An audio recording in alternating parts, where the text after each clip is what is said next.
ನಮಸ್ಕಾರ ಕರ್ನಾಟಕ. ನಾನು ನಿಮ್ಮ ಗಿರಿ. ನೀವು ನೋಡುತ್ತಿದ್ದೀರಿ ಬೈಟ್ ವಿತ್ ಗಿರಿ. ಇವತ್ತು ನಾವು ಈ ಜೇನು ಸಾಕಾಣಿಕೆ ಬಗ್ಗೆ ಒಂದಿಷ್ಟು ಮಾಹಿತಿಯನ್ನು ತಿಳಿದುಕೊಳ್ಳೋಣ. ನಿಮಗೆ ಗೊತ್ತಿರಲಿ, ಭಾರತವು ಪ್ರಮುಖ ರಫ್ತುದಾರ ರಾಷ್ಟ್ರಗಳಲ್ಲಿ ಒಂದು. ಹೌದು, ಭಾರತದಿಂದ ಜೇನುತುಪ್ಪವು ಪ್ರಮುಖವಾಗಿ ಅಮೆರಿಕ, ಯುರೋಪ್, ಮಧ್ಯಪ್ರಾಚ್ಯ ದೇಶಗಳಿಗೆ ರಫ್ತಾಗುತ್ತದೆ. ನಿಮಗೆಲ್ಲ ಗೊತ್ತಿರಲಿ, ಕೆಲವು ಯಶಸ್ವಿ ರೈತರು ವರ್ಷಕ್ಕೆ 10 ರಿಂದ 15 ಲಕ್ಷದವರೆಗೆ ಈ ಜೇನು ಕೃಷಿಯಿಂದ ಆದಾಯವನ್ನು ಗಳಿಸುತ್ತಿದ್ದಾರೆ. ಈ ಸಾಮಾನ್ಯ ಜೇನುತುಪ್ಪದ ಬೆಲೆ ಪ್ರತಿ ಕೆಜಿಗೆ 400 ರಿಂದ 500 ರೂಪಾಯಿಗಳಷ್ಟು ಇದೆ.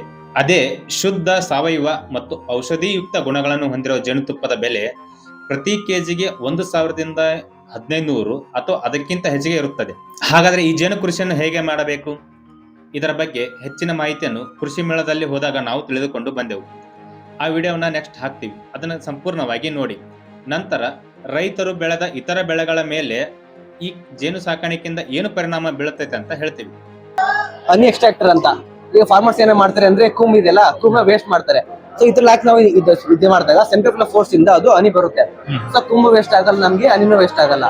ಸೊ ನಾನು IDK ಇಂದ ನಾವು ಕನ್ವರ್ಟ್ ಮಾಡೋ ಮೆಕಾನಿಸಮ್ ಮಾಡ್ಬೋದು. ಇದನ್ನ ಸೆಂಟ್ರಿಫ್ಯೂಗಲ್ ಫೋರ್ಸ್ ಇಂದ ಹನಿ ಬರುತ್ತೆ, ಇದನ್ನ ವೇಸ್ಟ್ ಮಾಡಲ್ಲ, ವೇಸ್ಟ್ ಏನ್ ಮಾಡಲ್ಲ. ಸೊ ಅದನ್ನ ಏನ್ ಮಾಡಿ ವೇಸ್ಟ್ ಮಾಡೋ ಬದಲು ಇದನ್ನ ತಗೊಂಡು ನಾವು ಬಿಸಿಲಲ್ಲಿ ಹಾಕಿದ್ರೆ ವ್ಯಾಕ್ಸ್ ಆಗುತ್ತೆ. ಸೊ ವ್ಯಾಕ್ಸ್ ನಾವು ವ್ಯಾಕ್ಸಿನ್ ಆಗಿ ಯೂಸ್ ಮಾಡ್ಬೋದು, ಮಾಯಿಶ್ಚರೈಸರ್ ಆಗಿ ಯೂಸ್ ಮಾಡ್ಬೋದು, ಇಲ್ಲ ಅಂದ್ರೆ ಕ್ಯಾಂಡಲ್ ತರ ಯೂಸ್ ಮಾಡ್ಬೋದು. ವಾಪಸ್ ಇದೇ ಹುಟ್ಟನ್ನ ಇದರಲ್ಲಿ ಮಾಡಲ್ಲ, ಮಸ್ತ್ ಅದೇ ಕಟ್ಟುತ್ತೆ. ಮಾಮೂಲಿ ಇದೇ ಫ್ರೇಮ್ ಇರುತ್ತೆ, ಇದೇ ಫ್ರೇಮ್ ಕಟ್ಟುತ್ತೆ ಮತ್ತೆ ಅದು ಹಿಂಗೆ ಇಟ್ಟು. ಸೊ ಇದು ನೋಡೋ, ಇದು ಮಾಡಲ್ ಬಾಕ್ಸ್ ಅಂತ. ಇದು ಏನು ಬೀ ಕೀಪಿಂಗ್ ಮಾಡ್ತೀವಲ್ಲ ಅದು ಮಾಡಲ್ ಬಾಕ್ಸ್. ಕೆಳಗಡೆ ಇದು ಬ್ರೂಡ್ ಚೇಂಬರ್, ಸಂಸಾರ ಕೋಣೆ ಅಂತಾರೆ. ಅಂದ್ರೆ ಪ್ರತಿಯೊಂದು ಏನ್ ಬ್ರೂಡ್ ಇರುತ್ತೆ, ಮೊಟ್ಟೆ, ಪ್ಯೂಪ, ಲಾರ್ವೆ ಏನಿರುತ್ತೆ ಅದೆಲ್ಲ ಇಲ್ಲಿ ಇರುತ್ತೆ. ಇದು ಸೂಪರ್ ಚೇಂಬರ್ ಮೇಲ್ಗಡೆ. ಇಲ್ಲಿ ಇದು ತುಪ್ಪ ಇಡುತ್ತೆ, ಇದ್ರಲ್ಲಿ ತುಪ್ಪ ಇಡುತ್ತೆ.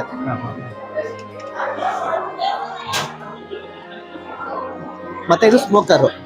ಅಂದ್ರೆ ನಾವ್ ಏನಪ್ಪಾ ಎಲ್ಲಾರ ನಾವು ಕಾಲೋನಿ ಇತ್ತು ಅಂದ್ರೆ ಅದನ್ನ ಬಿಡಿಸ್ಕೋಬೇಕು ಅಂದ್ರೆ ಮೊದಲು ಹೊಗೆ ಹಾಕ್ತಿದೀವಲ್ಲ, ಇದು ಮುಖಾಂತರ ಹೊಗೆ ಹಾಕಿದ್ರೆ ಅವೆಲ್ಲ ತಲಸುತ್ತ ಬೀಳುತ್ತೆ, ಸಾಯಲ್ಲ. ಸೊ ಅವಾಗ ನಾವು ನೀಟಾಗಿ ಹನಿ ಎಕ್ಸ್ಟ್ರಾಕ್ಟ್ ಮಾಡ್ಬೋದು, ಮತ್ತೆ ಅದೇ ಕಮ್ಮಿಗೆ ಹೋಗುತ್ತದು. ಮತ್ತೆ ಇದು ಕವಚ, ಬಿ ವೇಲ್ ಅಂತೀವಿ. ಅಂದ್ರೆ ಹನಿಬಿ ಏನು ಹಿಡಿಬೇಕಾದ್ರೆ ಮುಖ ಕಾಣೋದು, ಮುಖಕ್ಕೆ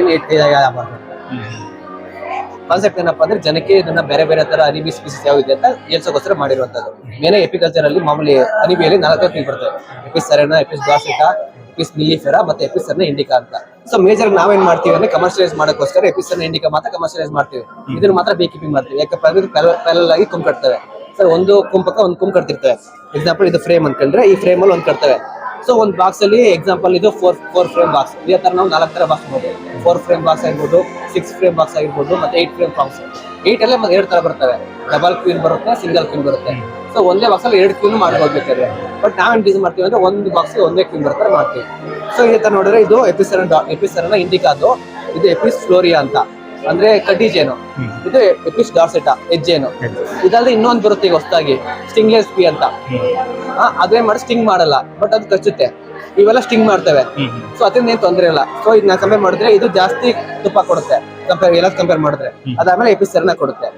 ಸೊ ಇದೇ ಮಾಡ್ತೀವಿ ಅಂದ್ರೆ ಜನಕ್ಕೆ ಮಾಡ್ತೇವೆ. ಯಾವ ತರ ಈಗ ಸಿಂಪಲ್ ಪರಾಗಸ್ಪರ್ಶ ಮಾಡ್ತಾರೆ, ಕೊಲೆಸ್ಟ್ರಾಲ್ ಇದ್ಮೇಲೆ ಮಾಡುತ್ತೆ, ಮತ್ತೆ ಹನಿಬಿ ಪ್ರೊಡಕ್ಷನ್ ಮಾಡುತ್ತೆ, ಮೇಣ ಮಾಡ್ಬೋದು ನಾವು, ಕೋಲಂಗ್ ರೇಸ್, ಪ್ರತಿಯೊಂದು ಮಾಡ್ತೀವಿ. ಸೊ ಇದು ನಮ್ಗೆ ಒಂಥರ ಉತ್ಪಾದನೆ ಆಗಿ ಇಂಡಸ್ಟ್ರಿಯಲ್ ಆಗಿ ಯೂಸ್ ಮಾಡ್ಬೋದು ನಾವು. ಜೇನು ಕೃಷಿ ಪರಿಸರಕ್ಕೂ ಬಹಳ ಮುಖ್ಯ. ಜೇನುನೊಣಗಳು ಪರಾಗಸ್ಪರ್ಶ ಕ್ರಿಯೆಯಲ್ಲಿ ಪ್ರಮುಖ ಪಾತ್ರ ವಹಿಸುತ್ತವೆ. ಇದರಿಂದ ಸಸ್ಯಗಳು, ಹೂವುಗಳು ಮತ್ತು ಬೆಳೆಗಳು ಚೆನ್ನಾಗಿ ಬೆಳೆಯುತ್ತವೆ. ಇದು ಕೃಷಿ ಉತ್ಪಾದಕತೆ ಹೆಚ್ಚಿಸಲು ಸಹಾಯ ಮಾಡುತ್ತದೆ. ಜೇನು ಕೃಷಿ ಮಾಡುವುದರಿಂದ ರೈತರಿಗೆ ಮತ್ತು ಉದ್ಯಮಿಗಳಿಗೆ ಹೆಚ್ಚುವರಿ ಆದಾಯ ಗಳಿಸಲು ಅವಕಾಶವಿದೆ. ಇನ್ನು ಈ ಜೇನು ಸಾಕಾಣಿಕೆಯಿಂದ ಇತರ ಬೆಳೆಗಳ ಮೇಲೆ ಏನು ಪರಿಣಾಮ ಬೀಳ್ತೈತೆ ಅಂದ್ರ, ಪರಾಗಸ್ಪರ್ಶದಿಂದ ಬಹುದೊಡ್ಡ ಪರಿಣಾಮ ಬೀರ್ತೈತಿ. ಹೌದು, ಜೇನುನೊಣಗಳು ಕೃಷಿ ಭೂಮಿಯಲ್ಲಿ ಪರಾಗಸ್ಪರ್ಶ ಕ್ರಿಯೆ ಮಾಡುವುದರಿಂದ ಕೃಷಿ ಬೆಳೆಗಳ ಇಳುವರಿ 10% ರಿಂದ 20% ಹೆಚ್ಚಿಗೆ ಬರ್ತೈತಿ. ಹೌದು, ಇದರಿಂದ ಜೇನುತುಪ್ಪದ ಆದಾಯದ ಜೊತೆಗೆ ರೈತರ ಕೃಷಿ ಆದಾಯ ಕೂಡ ಹೆಚ್ಚಾಗ್ತೈತಿ. ಈ ಲಾಭದಾಯಕ ಜೇನು ಕೃಷಿಯ ಜೊತೆಗೆ ಜೇನುನೊಣಗಳ ಇನ್ನೊಂದು ಬಹುಮುಖ್ಯ ಪಾತ್ರ ಏನಂದ್ರ, ಈ ಮಾನವ ಸಂತತಿ ಇಷ್ಟು ದಿನ ಉಳಿದೈತಂದ್ರ ಈ ಜೇನುನೊಣಗಳ ಕಾರಣ. ಯಾಕಪ್ಪ ಅಂದ್ರ ಇವು ಪರಾಗಸ್ಪರ್ಶ ಕ್ರಿಯೆ ಮಾಡ್ಲಿಲ್ಲ ಅಂದ್ರ ನಮಗ್ ತಿನ್ನಾಕ ಊಟನೇ ಇರ್ತಿದ್ದಿಲ್ಲ. ಒಟ್ಟಾರೆಯಾಗಿ ಈ ಜೇನುನೊಣಗಳು ಎಲ್ಲಿವರೆಗೂ ಇರ್ತಾವೋ ಅಲ್ಲಿವರೆಗೂ ಮಾನವ ಸಂತತಿ ಇರ್ತೈತಿ. ಇಷ್ಟ ಹೇಳ್ತಾ ಈ ವಿಡಿಯೋನ ಇಲ್ಲಿಗೆ ಮುಗಿಸ್ತೀನಿ. ಸಾಧ್ಯ ಆದ್ರೆ ನೀವು ಜೇನು ಕೃಷಿ ಮಾಡಾಕ ಟ್ರೈ ಮಾಡ್ರಿ. ಮತ್ತೆ ಮುಂದಿನ ವಿಡಿಯೋದಲ್ಲಿ ಸಿಗೋಣ. ಧನ್ಯವಾದ.